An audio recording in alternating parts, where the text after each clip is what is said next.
Despite all of my social anxiety, this is episode 1 of The Vagina. So I thought we would do a review on the basal body thermometer recently released by Kindara, and that would be the Wink. It was initially announced in October of 2014, and if you've been in the fertility awareness world at all over the last 20 months, you've probably heard of this to the point that you're sick of it. They finally getting around to shipping out all of the pre-orders. I was lucky enough to be part of the first shipment. I was in the first 1,000 orders, and I thought it'd be fun to give my impressions. So what this was promised to be was a basal body thermometer that fixed most people's problems with the temping part of the symptothermal method. It's backlit so that you can see all the numbers. It's quiet, it doesn't beep, it automatically syncs to the Kindara app, little asterisk there. It has a long battery life, its lifespan is supposed to be 25 years, and it's just supposed to look like not a thermometer. Most basal body thermometers up until this point have been exactly what you would expect. They look like a fever thermometer, and there's no way to put it on your bedside without looking like you're very concerned about illness or you're trying to get pregnant. Unless you're Catholic, and then everyone assumes that charting doesn't work anyway. So my initial impressions. I was super disappointed with how long this took to get to me. This took so long to get to me that I switched charting methods from the time I ordered it until the time I actually received it. And I don't think this is enough of an improvement for me to switch back to using the symptothermal method. I love Marquette. It couldn't possibly fit my life any better right now. It's a little expensive, but all in all it's working out for me. That being said, I've started temping again basically because this is fun to use. So you open it with this little thumb piece on the back, you get your little eyes, your last temperature, and the ready signal. I've tested it a bunch of times, plus I've been using it in the morning. On average it takes 20 to 26 seconds to get a temperature, which is a huge improvement from the 4 to 6 minutes of my drugstore digital BBT. Supposedly it adjusts for room temperature. It uses an algorithm to determine temperature. I'll show you guys how it works at the end so that you can see it doesn't quite work like my old thermometer used to.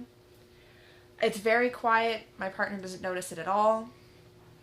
Granted, he sleeps through the beeping of my old thermometer and the alarm clock every morning and our cats being assholes, so he might not be the best measure of that. So the Android app isn't up to date yet. They released the thermometer without getting the coding done on that, so I can't attest to whether or not the syncing feature is really nifty or how well it works or anything. I'm not 100% sure that I'll use the syncing feature even afterwards because I'm really bad about taking my temperature. I don't think I've done it 2 days in a row this entire month. That's a big part of the reason that I switched methods. I really feel like lifestyle fit is more important for success than what method you use, unless you're using the rhythm method, and then that's just bad life choices. But as far as this goes, this is a hella thermometer. It retails for about $129. I got it for $79. Because I don't chart with the symptothermal method, I'm not sure that I would pay $130 for it. If I was planning on charting long term, all the way through menopause, using this method, it would be worth $130. At least for me. If you can get it for cheaper, go for it. And if you don't think that you're going to be using it for more than the conception of 2 children or something, I think you might be better off with just a regular drugstore BBT. So quick demonstration on being able to watch the numbers.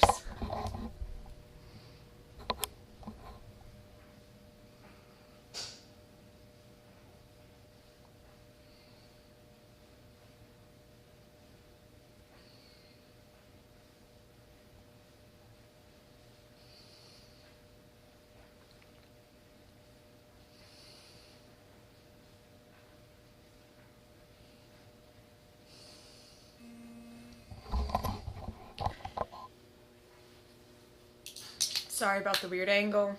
I'm not very good at this filmmaking thing. If you notice, it doesn't go directly up the way a drugstore BBT would. It kind of swings to temperatures really high and then back down and then up and then down and then kind of centers on whatever your reading is. But all in all, I find it really pleasant. Oh, the other thing. It is really tiny. This is super comfortable to have in my mouth.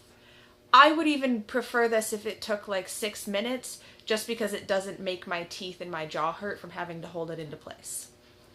So that's all I've got on that. If you have any questions or any additional comments, leave them below. If you'd like to watch a cervical fluid diary in the future, hit the subscribe button, because nothing's more fun than body fluids. Go ahead and make fun of me. I'm really bad at vlogging. Bye!